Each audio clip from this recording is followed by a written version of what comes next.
एगो हमने के 5 साल 10 साल पहले एक एगो ऐसा टाइम रहे कि हमने के माता बहन बेटी कहीं जा से आवे सो तो 2-4 गो गाड़ियों हमने के सुने के मिल जात रहे। मगर वही में से कुछ ऐसा को लेकिन बाड़ी सो एक ही गाँव से जब 5 साल बाहर रह जाता रही सो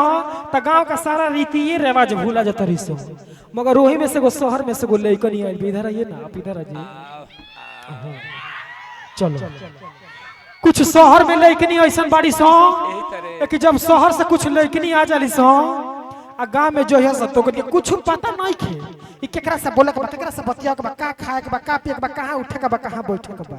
तो लेकिन कहीं बैठ जाए, ओ जे बैठ जाए, ओ जे ठंग से बैठ जाए। आ तलक एने से ओकरी गांव के चाची चाहे ई या चाहे दादी घूमत घूमत चल जाई साझी खान चुपके मुके। हां ना ओही ठीक बा। चलो वही बैठा रही लइकनिया सहरिया में के आके आ तलक गाँव यही सीधुआ गाँव में से कोनो बूढ़ी मेहरारू साझी खान निकलल बिया तो ऊ बुढ़िया कहती है नहर के किनारे। तो बुढ़िया कहती है देखा डड़वा में केतना दर्द हई कमन ये भतर काटी रखा तो महगतिया देखा भोल विचार में हो हई कौन बेलाची हरे हई कौन भतर काटी के बेटी हरे देखबू खेत में छोटा हो के चल गइल यार इसे कमाई देखबू ऐसा जे खेतवा सोई के गांव में हई भतर काटी के बेटी गाय गोरु खा के आवते सब खा के आ होगते से भग भग बसाता हो। चली एक और कॉमेडी रही। कबो कबो हमने के घर में हमने के परिवार में जब ये गांव में कुछ मच्छरदानी बेचे चाहे साड़ी बेचे चाहे कोनो भी चीज फेरी वाला जब आ जाला सो तो हम मेहरारू कनी सजब को जब लगली से बाती बतियावे जैसे कहिए से मेहरारू ए दीदी आए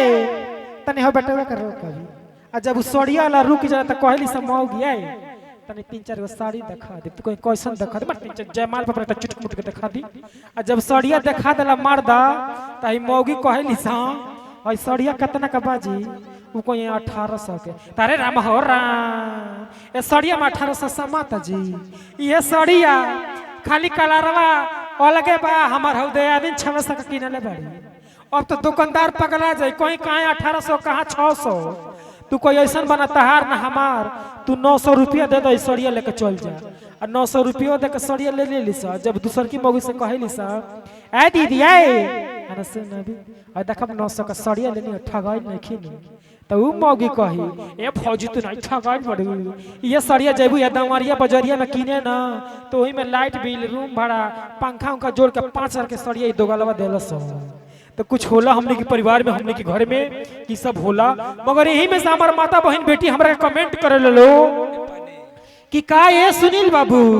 खाली मेहरारू ने का तार तार करब कब है मर्दन का तार तार ना करब तो है मर्द लोग का कहल जा मर्द लोग जीवन में बटले का बा जौन बा ये धरती पे हमने के माता बहन बेटी के गोदान बा कि आज सुनील चाहे आप लोग हम लोग धरती पे राज कर रहे हैं कहीं ना कहीं हमारे माता बेटी का गोदान है। अबे हमने के मंदिर में चल जा तो मंदिर में हर एक चीज मेहरारू के नाम से बा पूजा अर्चना वंदना जौन चीज उठा के देख ली मेहरारू के नाम से बा। देखिए हमारे बलिस्टर भैया की तरफ से बहुत बहुत रुपया का पुरस्कार इनाम बा आशीर्वाद बा। अबे हमने के मंदिर में चल जाओ तो मंदिर में हर एक चीज मेहरारू के नाम से बा पूजा अर्चना वंदना जौन चीज उठा के देख ली मेहरारू के नाम से बटले का बा मर्दन के नाम से ओई में हेतवत के घंटा टांगल बा जे ही जाला टन दे बजा के चली आवेला तब मर्द लोग घंटा खनबा लो दिन भर काम करी लो दिन भर दुकान चलाई लो दिन भर रात भर प्रोग्राम करी लो आ जब सूते का बेरा होई तब मेहरारू कहिया सो हटी हो एगो और माई बाड़ी ना हमारे कदम से जियल काल कहले बड़े घोड़ार बहन भगटिया बिया निमनो पतिया कहत तले देखा महतरिया से जोड़ देतिया हटी ना बटे में चुंजी कुलाज ना होई हो हमनी के कुछ कॉल हल जा कितनो कमा लहल जा परिवार खातिर मगर कभी कभी हफ्ता में 2-4 दिन तो हो ही जात होई ना।